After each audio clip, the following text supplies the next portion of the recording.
په پنجشیر کې د طالبانو د مقاومت جبهې له لوري د ځینو سیمو نیول رد شوي. سلام ستړي مه شئ، وخت مو په خیر. په لوی افغانستان چینل کې درته ښه راغلاست وایم. د نویو تازه خبرونو دپاره درسره لوی افغانستان چینل سبسکرایب کړئ. پنجشیر کې د طالبانو د مقاومت جبهې له لوري د ځینو سیمو نیول رد شوي دي. په پنجشیر کې د طالبانو د امنیه قمندانۍ ویان مولوي داد محمد بطار د مقاومت جبهې د ملي جبهې ادعاوې رد کړي چې په پنجشیر ولایت کې یې ځینې سیمې نیولې دي.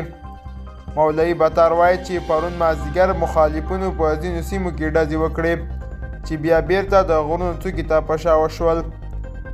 بل لوري ته د ملي مقاومت جبهې ویان صبغت الله احمدي پر ټویټر لیکلي دي چې د دوی وسلوالو پنجشیر په ابشار ولسوالۍ کې د 14 طالبانو وژلي دي او د دې ولسوالۍ له مرکز پرته یې نورې سیمې نیولې دي. د همدارس ادعا کوي چې د عبدالله خیل دره یې له طالبانو تصفیه کړې ده. دوستانو دا و زموږ د دې ساعت چمتو کلی خبر. تر بیا ښې چارې.